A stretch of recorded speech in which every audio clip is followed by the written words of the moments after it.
Hello everybody and welcome. Thank you for being patient. I know that you wanting to know more about the kiln. Lots of people have been writing to me about that.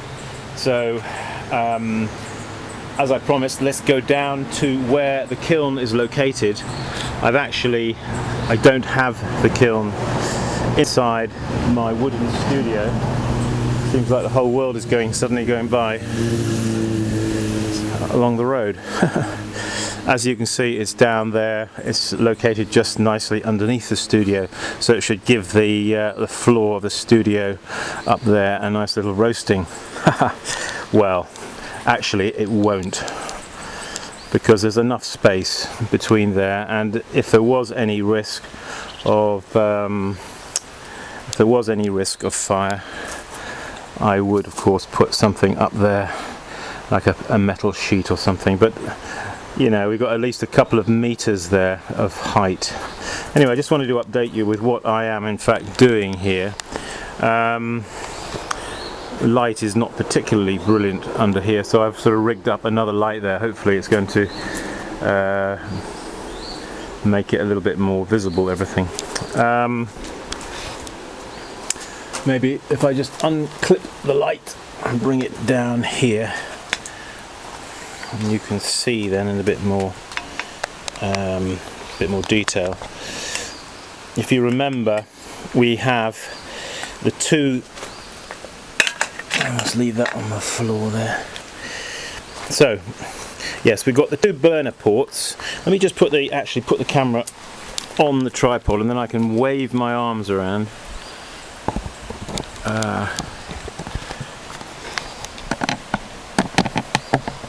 Gosh, it does seem dark, doesn't it, when you look at it through it really isn't actually that dark, but this camera is not very good at picking up light. So you can see what I've done so far. Basically, I brought the kiln down here in its sections. I've put it on these concrete blocks here, which I've just leveled off. So that's where it's standing at the moment. We've got the two burner ports here, one here, with a regular weed burner. Okay, so I've got to get this to situate itself like that. So the thrust of the flame is going straight into the back. Okay, so that one will be held in that position. I haven't done it yet. It's not finished yet. I'm just updating you as to where I am, if you get me. Alright, so that one's going to go there. And then, of course, the other one is going to go there. So we're going to have the two burners like that going in.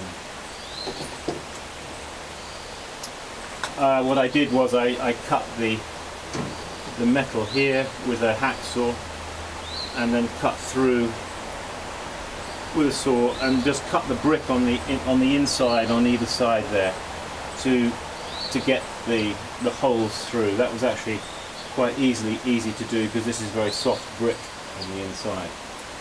Alright, now what I'm actually in the process of doing now here is, and I'll just show you this, I'm just in the process of figuring it out how I'm going to do it. But I'll just show you. In here you see there's a hole. So that's the hole on the inside coming through. That's the exhaust, or where the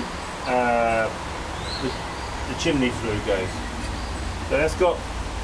Now basically I try to sort of balance approximately the hole sizes here and here, i.e. the input, with the output here. This is the output, okay?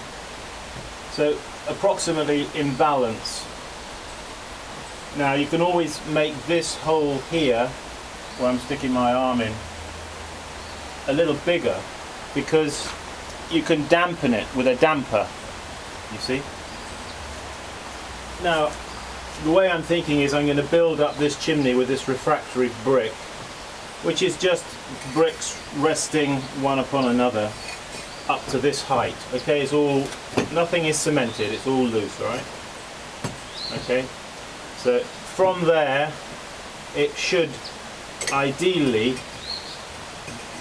go up to about that height. Alright, but I'm in fact not going to take it up that high. I'm going to try it like about that height just to see what happens. Now I know a chimney should create a pull, and you could argue, well, that isn't very much chimney, and you're right, it isn't. But if in the process of the firing it isn't pulling sufficiently, then what I will do is get some extra bricks, you see, and build it up. Go on up here to that height. So basically creating the flue there. So that's that.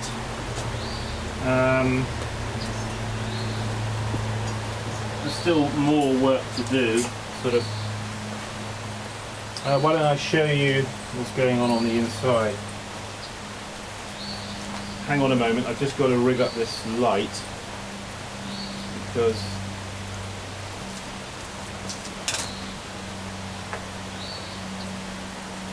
yeah, probably best if I get the camera off the tripod at this stage.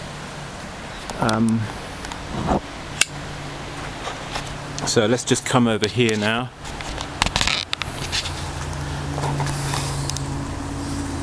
Now then,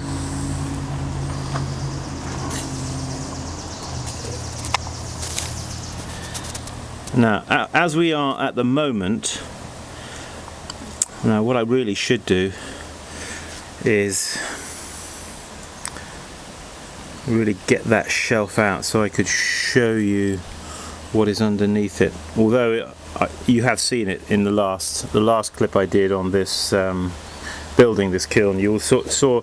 Okay, well look, basically underneath here you can just see the end of it. There's a brick there. Well, that brick goes to about there.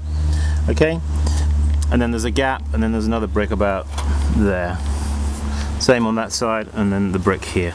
That is supporting this, which is the base shelf. Now you can see there the chimney, the flue going out. What I have to be careful is, of course, because the draft, rather not the draft, the thrust of the burners is coming in here and in here. Okay, underneath this section of shelf on either side, through those little holes where the burners are. So that's shooting in here. Now when it gets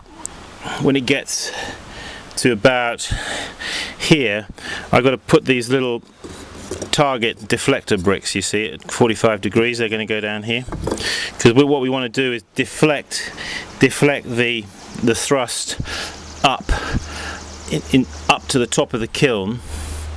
What I don't want to do is for it to go straight in underneath here where my finger's pointing, because then it goes straight down and back out again, straight out the chimney. So I've got to stop it doing that. I've got to get it to go upwards. So this is the challenge. In this portion here, now for example, hang on, maybe I can just put the camera down there just a second. You just have to listen to me a second while I'm jabbering on. Just want to I can't do everything at once, just holding the camera, and sometimes I can't anyway. Most of the time I can. You see that hole? Now look, what I could do, you see, is put a brick here, something like that. Probably a softer brick. This is a hard brick. There at that point, just to discourage the flames to go down there. I rather would like them to go underneath the shelf here, and at the end here. But first, you see, they've got to come in and they've got to go up to the top of the kiln.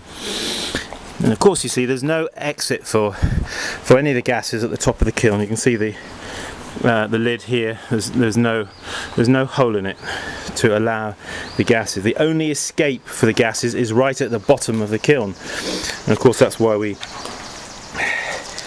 call it a downdraft kiln, because it's forced down the draft. If you think about it, flame naturally wants to go upwards, doesn't it? Just wants to go straight up. So if you impede it or block it, then the flame is forced downwards, and when it goes down, it then further on down it seeks an exit, and that's what we've done. We've made that chimney on the side there for it there to come out. And you may think it's a far-fetched idea, but believe me, it works. Let me tell thee, it works. So there we are. I had to get the local stonemason to come and cut the corners off the shelf. Can you see that the corners are cut off the shelf? Otherwise I couldn't get the shelf actually into the kiln here. So he came and we cut the corners off the shelf up there on the road up there, and I think he was a bit shocked how long they took to how long it took him to cut them, because silicon carbide, of course. Anyways, another lovely day here in Barryville.